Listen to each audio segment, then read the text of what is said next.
Depuis notre naissance, nous passons notre temps à répondre à une seule question: qui suis-je? Et si la plupart des réponses que nous donnons étaient fausses? Et si vous n'étiez ni votre métier, ni vos pensées, ni même vos émotions? Alors, qui êtes-vous vraiment?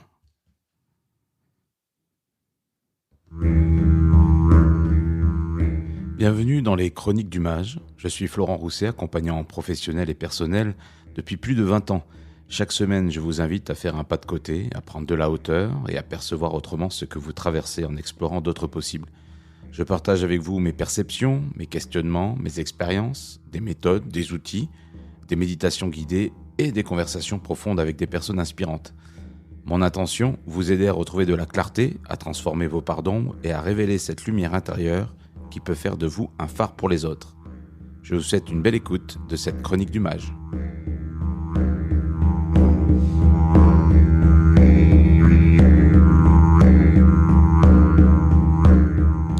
Bienvenue dans ce nouvel épisode des Chroniques du Mage. La dernière fois, nous nous étions quittés en parlant de notre identité, de l'identification à nos rôles, à nos émotions, à nos pensées. Et puis nous étions dit, si nous ne sommes pas nos émotions, si nous ne sommes pas nos rôles, si nous ne sommes pas nos pensées, si nous ne sommes pas nos événements qui nous traversent, qui sommes-nous? Que reste-t-il? Aujourd'hui, dans ces Chroniques du Mage, je vous invite à aller à la rencontre de cette dimension, cette dimension qui vous dépasse, cette dimension qui vous habite, cette dimension qui observe, cette dimension qui nous relie, cette dimension qui est invisible mais pourtant est très palpable et très très visible. Alors, on a ce qui change, c'est probablement pas ce que nous sommes. Le corps change, on a les rôles qui changent, on a les relations qui changent, on a nos croyances qui évoluent, nos émotions qui évoluent, nos pensées qui évoluent. Et il est intéressant de voir qu'est-ce qui reste derrière tout ça. Qu'est-ce qui continue à nous habiter au-delà de l'agitation? Qu'est-ce qui nous continue à habiter au-delà de toutes les pensées qui nous traversent par jour, des dizaines de milliers de pensées qui nous traversent par jour? Les neuroscientifiques nous parlent de 40, 60 000, parfois 80 000 pensées qui nous traversent. Et qu'est-ce qui reste au-delà des pensées, au-delà de nos émotions, au-delà de nos identifications? Alors c'est cet espace-là que je vous invite à découvrir. On sait que tout ce qui peut être observé n'est peut-être pas ce que nous sommes, car si je peux l'observer, une partie de moi en est déjà effectivement distincte. Alors il y a des moments donnés où vous avez peut-être ressenti cette part de vous qui vivait une certaine complétude et qui était à la fois pleinement reliée à l'événement que vous vivez et à la fois pleinement observateur de ce qui se passait, de ce qui se passe. Alors moi, il y a des événements auxquels je pense, où on a l'impression d'être relié à une dimension plus grande, de faire partie d'un tout. Alors on peut avoir des événements, je sais pas, par exemple un concert. Moi qui aime bien la musique et parfois aller écouter des événements, quand on est dans un concert de musique, qu'on est au milieu du public, qu'on entend l'orchestre jouer. Et j'ai eu l'occasion récemment d'assister à une répétition en public de l'orchestre de Besançon, de l'orchestre pas harmonique, mais de l'orchestre, on va dire symphonique de Besançon. Et du coup, j'ai pu revivre, parce que j'ai déjà joué de ces types d'instruments-là quand j'étais plus jeune. J'ai déjà été joué dans un orchestre symphonique et parmi la section des cuivres. Et là, je me suis remis à l'intérieur, effectivement, de cet orchestre-là. Et là, je me suis fait senti absorbé par la musique, faire partie d'un tout, d'être parmi les musiciens, de laisser la musique transpercer notre corps, transpercer tous nos cellules et de vivre un vrai moment d'harmonie, même si là, je ne jouais pas d'instrument. Mais en tant qu'auditeur, je me suis senti totalement investi et totalement traversé, transporté par cette musique-là. Donc ça, c'était pour de la musique classique, peu importe le type de musique que vous aimez, mais d'assister à un concert, de vivre à un événement parmi d'autres personnes, de vivre un moment d'ensemble, un moment de partage, un même espace temporel. On peut se sentir comme ça, traversé par une dimension plus grande ou se sentir appartenir à un espace beaucoup plus grand qui nous contient. Donc ça, c'est dans le cas des moments, on va dire, fédérateurs. Certains le vivront dans des matchs de foot. D'autres le vivront dans des moments au cinéma, sur certaines scènes où là, tout d'un coup, le souffle se retient, la respiration se retient, et on sent comme voilà une unité qui est en train de s'installer, où on a deux cœurs qui sont en train de battre à l'unisson. Et ces moments-là aussi, moi, je peux les retrouver, et vous me direz si c'est votre cas, lorsque vous êtes dans la nature, lorsque vous contemplez un point de vue, vous êtes, par exemple, vous avez fait de l'effort pour gravir une montagne, et puis vous arrivez au sommet de la montagne, et puis là, vous observez le paysage, et puis vous vous sentez connecté dans un sentiment de contemplation, connecté peut-être à ce paysage-là, avec les personnes avec qui vous partagez cet instant-là, et vous pouvez ressentir à l'intérieur de vous une certaine plénitude, un certain calme, un certain silence, un certain apaisement, et comme si c'était un moment suspendu. D'ailleurs, je vous invite à reconnecter à ce moment-là. Écoutez-vous, rappelez-vous à quel moment vous avez ressenti pour la dernière fois ce moment de plénitude-là, ce moment qui vous a marqué, ce moment où vous vous sentez relié, vous vous sentez connecté, vous vous sentez présent, vous vous sentez pleinement habité l'espace-temps, vous vous sentez pleinement en bon endroit, à la bonne place, et profitez de l'instant. Vous sentez toujours votre présence, votre corps, vous êtes toujours là, ancré, mais en même temps, vous sentez vous investir, naviguer dans un espace qui est beaucoup plus grand, un espace qui est beaucoup plus large. Et je vous invite à reconnecter à ça, à reconnecter à ce moment-là, et à reconnecter aux sensations que ce moment-là vous procure. Voilà, je vous laisse quelques instants, et c'est comme ça aussi dans les chroniques du mage, que je vous invite à vivre des expériences ou à revisiter des expériences que vous avez vécues. Voilà, donc ça peut être des moments de connexion avec la nature. Certains vivent ces moments de connexion aussi avec les animaux, avec vos animaux de compagnie, avec vos chats, vos chiens. Pour moi, c'est davantage avec les chevaux. Mais lorsque je suis dans la nature, lorsque je rentre dans une plaine ou encore plus dans une forêt, lorsque je me sens habité par cette ambiance, par ce lieu, je me sens déjà en relation avec le cheval, en connexion avec le cheval, en communication, pour être présent, pour être alerte à ce qui peut se passer, à un animal qui peut arriver, à une branche trop basse qui peut être là, à un chemin qui peut avoir des ornières. Et du coup, il y a cette présence-là, cette qualité de présence où je me sens pleinement dans l'instant, pleinement en relation avec l'animal avec lequel je chevauche, et pleinement aussi en relation avec la nature et l'environnement qui m'entoure. Donc, chacun d'entre nous peut trouver comme ça des espaces dans lesquels on se sent pleinement en relation, dans lesquels on se sent pleinement présent, dans lequel on se sent appartenir à un espace beaucoup plus large, un espace beaucoup plus vaste. Donc, certaines personnes vont le trouver en faisant une certaine activité créative, de la couture, vont le trouver en jardinant, peu importe l'activité que vous faites, mais qu'est-ce qui vous met comme ça en joie? Qu'est-ce qui vous donne cette qualité de présence? Quelles sont les activités qui vous permettent d'être pleinement dans ce que vous faites, pleinement relié à ce que vous faites, d'être pleinement conscient de ce que vous faites? Donc, une des choses auxquelles je voulais effectivement évoquer avec vous, c'est cet espace effectivement d'observation. On est acteur, on est pleinement investi, on a des pensées, on a des émotions qui nous poussent à agir. On est acteur de notre vie, on prend des décisions, on pose des actions, on est parfois en réaction. Et qu'est-ce que cet espace qui nous contient? Cet espace qui contient nous-mêmes, qui contient notre corps physique, qui contient nos pensées, qui contient nos émotions, qui contient nos rêves, qui contient nos aspirations, qui contient les événements que l'on vit. Et cette conscience aussi à la fois qui à chaque instant, même au moment même où je vous parle, je peux sentir cette conscience qui observe ma personne en train de parler, en train de s'adresser à vous. Donc, vous n'êtes peut-être pas donc la pensée, vous n'êtes peut-être pas celui qui observe la pensée, mais peut-être justement celui qui observe la pensée apparaître et la pensée disparaître.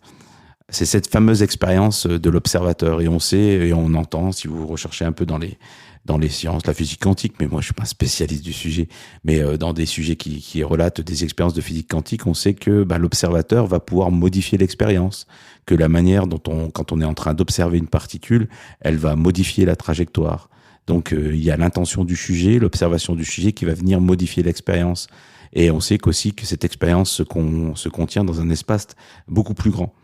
Alors, justement, pour aller dans cette expérience de l'observateur, dans toutes les questions, philosophie, dans les religions, dans les sciences ésotériques, on a toujours cette question, mais qui est derrière tout ces pensées, derrière toutes ces émotions, qui est derrière nos prises de décision, qui est derrière notre intuition, qui est derrière les événements qui nous arrivent? Est-ce que nous avons totalement notre libre arbitre? Est-ce que c'est prédestiné? Est-ce qu'il y a une intelligence créatrice ou supérieure qui agit et qui est à l'origine et qui est l'alpha quelque part et l'oméga, le début et le commencement et la fin de toute chose, et dont nous faisons totalement partie? Est-ce que nous sommes une partie de cette conscience universelle? Nous sommes l'une de ces particules, l'une de ces cellules, avec une capacité d'individuation, c'est-à-dire d'avoir conscience de soi, conscience de son histoire, conscience de sa propre personnalité grâce à l'ego qui fait l'expérience dans la matière, conscience à notre propre pensée, à nos propres émotions. Est-ce qu'on dispose d'un libre arbitre tout en faisant partie comme ça d'une sensation de faire partie d'un tout? Alors je vous laisse vous-même choisir les types de réponses, en tout cas vous questionner. Moi je vous apporterai tout au long de ces chroniques des éclairages, je vous apporterai mes expériences, je vous apporterai de mon point de vue, je vous proposerai peut-être aussi de faire des expériences pour aller au-delà, explorer votre conscience, à la fois votre intériorité, à l'intérieur de vous-même, et à la fois à l'extérieur. Et je vous laisse vous questionner sur qui observe, qui perçoit, qui pense, qui ressent, qui décide, qui souffre parfois, qui rêve, qui a de la joie. Et je vous invite vraiment à vous questionner et à vous relier alors à cette dimension de votre identité, mais aussi à cette dimension plus grande, cette capacité que nous avons de faire un pas de côté, d'avoir une vue un peu d'hélicoptère. Une chose toute simple, est-ce que vous avez déjà ressenti la sensation de quelque part d'être dédoublé, d'à la fois de vivre l'expérience et d'en être le témoin, à la fois de dire des choses et de vous entendre les dire, à la fois de faire les choses et de vous voir les faire, parfois même de voir une situation arriver et imaginer ou pressentir son déroulé avant même que cette situation ne se produise. Ressentir déjà une certaine émotion ou une certaine appréhension avant même que la situation n'apparaisse. Je vous invite à vous questionner sur ces éléments-là et à vous demander si à des moments donnés, vous n'avez pas et vous vivez pas encore ce type d'expérience-là. Voilà, c'est une autre manière aussi de se relier à une dimension plus grande que soi, à une dimension à la fois qui nous dépasse et à la fois qui nous habite totalement. Alors, de mon point de vue, de par les différentes recherches que j'ai pu faire, les différentes expérimentations que j'ai pu faire, je vais vous faire part moi aussi de ma conviction. Il faut que je mouille un peu ma chemise aussi dans ces podcasts, il faut que je vous explique un peu ma façon de percevoir. Et encore une fois, ce n'est qu'une invitation. Ce n'est que ma façon. Je vous invite vraiment chacun à vous faire votre propre idée, à vous faire votre propre expérience et à ne surtout pas prendre pour argent comptant quoi que je dise ici ou quoi qu'on vous dise ailleurs. Vous disposez à ce titre totalement de votre libre arbitre, vous disposez de votre clairvoyance, de votre capacité de jugement. C'est juste une stimulation, une invitation à vous interroger, à vous introspecter, à imaginer d'autres possibles. C'est vraiment ça que j'ai envie de stimuler avec vous et aucunement de vous dire c'est ainsi, c'est comme ça que les choses fonctionnent, de faire part à des croyances ou à des dogmes. Je vais vous inviter à faire des choses, à expérimenter des choses et donc ou à vous questionner. Donc moi je vous fais part effectivement de mon expérience. Alors tout ça est apparu chez moi où ces questions un peu existentielles qu'on pourrait considérer comme spirituelles, comme métaphysiques, qui sont des questions qu'on se pose effectivement depuis la nuit des temps. Qu'est-ce qui m'habite? Quel est le sens de ma vie? Quelle est ma place sur cette terre? Quel est le devenir, la naissance de la vie sur terre, de l'être humain, de la conscience, de l'univers? La question sur la vie, sur la mort, sur l'après-vie ou sur l'avant-vie. Tout ça, c'est des questions qui m'habitent depuis énormément de temps. Et là où je suis aussi arrivé à développer une conscience, on va dire, un peu plus large, un peu plus grande, et aussi, je dirais, une manière de m'apaiser, c'est de pratiquer, alors il n'y a rien de nouveau dans le sujet, mais c'est de pratiquer la méditation, la contemplation, pour inviter à être dans le regard présent. Alors j'entends dire des voix qui disent oui mais c'est bien beau, il va encore nous parler de méditation. La méditation j'ai essayé, c'est pas facile. Arrêter ses pensées ou calmer ses pensées, se mettre en posture du lotus, respirer, etc. C'est pas une chose évidente, c'est compliqué à faire. Voilà, on entend beaucoup d'enseignants proposer les mêmes sujets. Alors je dirais, pour faire taire ces petites voix du jugement qu'on peut avoir à l'intérieur de soi, et que j'avoue avoir eu moi-même à une certaine époque, avant d'avoir expérimenté. Effectivement, c'est des choses qu'on raconte depuis un certain temps, qu'on en raconte depuis la nuit des temps, et que, ma foi, il s'agit pas de faire taire ses pensées, il s'agit de les accepter, de les laisser passer. Il s'agit aussi de revenir à son corps, par la respiration notamment, qui est une manière de focaliser l'attention de son mental pour qu'il nous lâche un peu les baskets. Et il s'agit aussi de se relier à une dimension plus grande quand on peut méditer, quand on peut respirer. Alors, pratiquer la respiration, je vous invite aussi à essayer de pratiquer, par exemple, ça peut être la marche méditative en étant pleinement présent au pas que vous faites, par exemple en marchant dans la forêt ou voilà, ou près de chez vous dans un parc. Vous pouvez expérimenter la cohérence cardiaque, vous pouvez expérimenter d'autres choses qui sont pas forcément de la méditation telle qu'on peut l'avoir dans certaines traditions indiennes ou traditions bouddhiques. Mais en tout cas, c'est une manière de revenir à son corps, de revenir à ses sensations, de revenir à ses perceptions, de calmer le flux de ses pensées, d'accueillir ses émotions, d'accueillir les événements qui nous arrivent, de prendre la distance, de prendre du recul et de pouvoir l'intégrer dans un espace beaucoup plus large, beaucoup plus grand. J'ai pu pratiquer pendant plus d'une dizaine d'années de manière très très régulière la méditation, de manière assidue, c'est l'ordre de ça peut aller de 30 minutes à 1 heure et demie par jour. Alors j'avais pas une vie monacale, mais j'intercalais ça notamment au travail. J'avais mon petit zafou avec la capacité de le faire à l'intérieur ou sur la terrasse dehors. Ensuite, quand j'étais en agence de communication, mes collègues me voyaient faire et au départ, ça les faisait sourire. Et puis finalement, on partageait les expériences. Ils voyaient que ça me provoquait du bien, du calme, de l'apaisement. Ça permet de recharger les batteries, un peu comme si on vivait la mémoire cache. Là, on fait voilà la purge mentale et la purge émotionnelle, et puis de repartir un peu plus neuf, un peu plus alerte l'après-midi. Ça permet de prendre la distance par rapport aux événements qui nous arrivent, des problèmes qu'on peut avoir relationnels, en couple, en famille, des problèmes qu'on peut avoir avec ses propres clients, avec des collègues de travail. Ça nous permet de prendre de la distance, de remettre de prendre la juste mesure des choses. Ça nous permet d'apaiser nos émotions et ça nous permet de nous relier à une dimension beaucoup plus grande qui se développe comme ça. On forge l'esprit, on le modèle, on élargit le cadre de nos vies, on élargit le cadre de nos pensées, on élargit le cadre de nos perspectives, de nos croyances, on élargit le cadre de nos possibles. Et c'est vraiment quelque chose, une expérience qui forme l'esprit, quelle que soit la manière dont on la pratique. Ensuite, j'ai pu la remplacer par de la marche dans la nature, avec un parc qui est à côté, méditative. J'ai pu le remplacer à un moment donné en variant les expériences. Je pense que c'est intéressant d'avoir des pratiques ou des rituels, mais de ne pas s'y enfermer dans ces pratiques ou dans ces rituels-là, comme on ne s'enferme pas dans ces identités.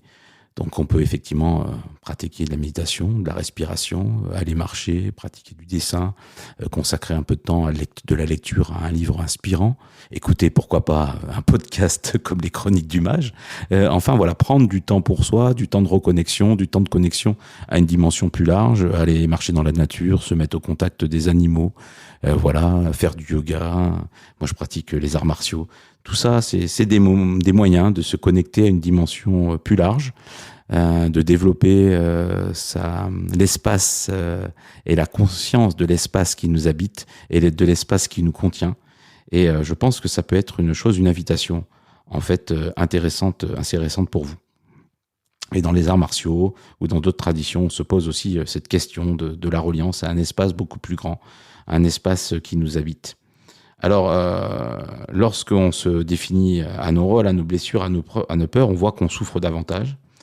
Et la liberté ne consiste peut-être pas à changer ce que nous vivons, elle consiste parfois à cesser de nous confondre à ce que nous vivons. Et ces instants que je vous propose de reconnexion à soi ou de connexion à plus grand que nous, ce sont des espaces qui nous permettent de nous désidentifier, qui nous permettent de nous distinguer, de faire le pas de côté, de prendre de la hauteur, de se relier différemment, de s'apaiser et de prendre conscience de nos pensées, de nos émotions, de nos croyances, de nos peurs, de nos limites, mais aussi de nos joies, de nos aspirations, d'éclairer nos décisions, de prendre le beau chemin, de nous relier à notre intuition. Voilà, c'est des moments où je vous invite non pas à agir avec votre ego et votre identité, c'est nécessaire, et à des moments, c'est nécessaire de mettre un temps de pause, de faire un temps d'arrêt, s'arrêter, respirer, observer, dedans et dehors, se relier. Et laisser apparaître et disparaître nos pensées, nos émotions, nos événements, nos croyances. Et se laisser bercer par cet espace, observer ce qui se passe. Être à la fois l'acteur et l'observateur.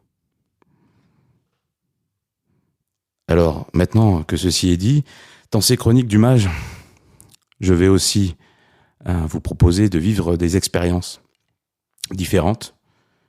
Et là, je vais vous transmettre aussi une expérience différente que je vais vous expliquer et que je vais vous inviter à faire de votre côté. Pour connecter, c'est une des manières de connecter à une dimension beaucoup plus grande par un processus de désidentification. Donc, d'être enlevé quelque part, ôté son identité. Alors pour cela, je vous invite à vivre cette expérience. Alors je vous invite à vous mettre installé, c'est une invitation. Donc installez-vous confortablement. L'idéal, c'est de pouvoir mettre les pieds au sol, bien la voûte plantaire contre le sol, de vous mettre, si vous êtes sur un fauteuil, de vous détacher un peu du dos de votre fauteuil, de vous redresser votre colonne vertébrale, comme un petit fil qui est au-dessus du sommet de votre tête, et de prendre cette posture-là pour être totalement présent dans l'ici et maintenant, et puis concentré, pourquoi pas, sur les appuis au sol, sur les appuis sur votre fessier, dans votre dos, prendre conscience des bruits à l'intérieur de vous, de votre respiration, de l'air frais qui rentre, vous concentrer sur votre respiration et prendre aussi conscience de l'environnement qui vous entoure, des sons éventuellement qui peut être autour de vous. Et puis, je vais vous proposer cet exercice pour prendre de la distance par rapport à son identité. Donc, je vous invite à voir quelle identité vous voulez de vous dissocier, avec quelle identité vous avez envie de prendre de la distance. Alors, vous pouvez dire, par exemple, je vais vous donner mon exemple, je suis Florent Rousset, donc je vous invite à énoncer votre nom, votre prénom, chef d'entreprise, formateur et coach professionnel, par exemple, cette identité-là. Et je vous invite à vous la répéter plusieurs fois. Alors je vous demande vous pouvez le faire en même temps que je vous parle, mais je vous invite peut-être aussi à prendre des notes pour pouvoir reproduire cet exercice, sinon le podcast risque de durer, on va dire, un certain temps, et vous risquez peut-être, certains risques de décrocher. Donc je vous donne un peu la recette sans faire forcément la recette avec vous. Donc je suis Florent Rousset, chef d'entreprise, coach professionnel, formateur, qui propose la guidance spirituelle incarnée. Je suis Florent Rousset, chef d'entreprise, coach professionnel formateur qui propose de la guidance spirituelle incarnée. Et puis ensuite, vous allez progressivement enlever les couches de l'identification. Je suis Florent Rousset, coach professionnel et formateur. J'enlève la dernière partie, pratiquant de la guidance spirituelle incarnée. Je suis Florent Rousset, chef d'entreprise, coach professionnel et formateur. Et comme ça, pendant quelques minutes. Et ensuite, vous allez encore enlever une couche. Je suis Florent Rousset, chef d'entreprise et coach professionnel. Je suis Florent Rousset, chef d'entreprise et coach professionnel. Et pendant quelques instants, toujours, vous allez répéter cette pensée-là. Et ensuite, vous allez encore enlever une couche. Je suis Florent Rousset, chef d'entreprise. Et vous allez le répéter avec votre nom, votre fonction, encore une fois. Et ensuite, vous allez juste dire votre nom. Je suis Florent Rousset. Et vous allez le répéter encore quelques fois en présence. Vous allez ensuite dire je suis Florent, juste votre prénom. Et vous allez le répéter encore quelques fois en présence. Et entre chaque allitération, je ne sais pas si ça se dit comme ça, mais voilà, je vais le dire comme ça, chaque allitération, vous allez prendre un temps de respiration, un temps de silence. Et ensuite, vous allez simplement dire je suis, je suis, je suis, je suis. Et progressivement, vous allez ralentir le rythme, ralentir le nombre d'énoncés, et puis vous allez arrêter de parler et simplement vous concentrer sur votre respiration. vous concentrer sur cet espace qui vous habite, sur cet espace qui vous contient à l'intérieur, sur cet espace qui vous contient à l'extérieur, et vous vous sentirez totalement présent dans votre corps, dans l'ici et maintenant, totalement présent ici et là, dans vos pensées, dans vos émotions, vous habitez totalement votre corps, et dans le même temps, vous êtes celui qui est dans son corps, qui pense, qui ressent, qui agit, et également celui qui observe un espace beaucoup plus grand qu'il habite, un espace beaucoup plus grand qui le traverse. Voilà, donc je vous invite à tester, à expérimenter, comme toute pratique, plusieurs fois cette technique-là, cette approche-là, pour pouvoir expérimenter au bout de plusieurs jours. Je vous invite à faire ça durant cette semaine et à expérimenter, tiens, qu'est-ce qu'il en est? Qu'est-ce que ça me fait vivre? Qu'est-ce que ça me fait ressentir? Qu'est-ce qui m'anime? Est-ce que ça m'apaise? Est-ce que ça m'énerve? Est-ce que ça m'agace? Est-ce que ça me permet de calmer le flux de mes pensées? Est-ce que ça me permet de calmer le flux de mes émotions? Est-ce que ça me permet de prendre de la distance? Donc je vous invite vraiment à expérimenter cela. Ça vous permettra d'observer ce qui est là, sans chercher à comprendre, sans chercher à vous définir. Alors peut-être que nous ne trouverons jamais une définition parfaite de ce que nous sommes, mais peut-être pouvons-nous commencer à reconnaître ce que nous ne sommes pas. Et lorsque les rôles tombent, lorsque les pensées se taisent, lorsque les émotions cessent d'occuper toute la place, il reste parfois donc cet espace de présence que j'ai voulu vous faire expérimenter. Un espace silencieux, un espace à la fois vivant. Et c'est peut-être par là que commence véritablement la rencontre avec soi-même. Donc je vous invite vivement à me dire en commentaire et à interagir, à me retrouver sur Instagram et à pouvoir échanger avec moi, sinon par mail que vous trouvez sur mon site internet, par un formulaire, à l'échanger pour les plus professionnels d'entre vous sur LinkedIn. En tout cas, je serais très curieux d'avoir des retours sur ces premières chroniques du mage, d'avoir des retours sur les expériences que je vous propose, d'avoir un retour sensible, que ça vous plaise ou que ça vous plaise pas. Donc je vous invite à m'en faire part. Et en tout cas, ça me nourrirait et ce serait pour moi très gratifiant que de recevoir de vos nouvelles. Voilà, donc écoutez, je vous laisse sur ces quelques mots et je vous souhaite les chroniques du mage sont diffusées tous les vendredis soirs. Donc je vous souhaite un bon week-end et une bonne nouvelle semaine avec, j'espère, plus de conscience.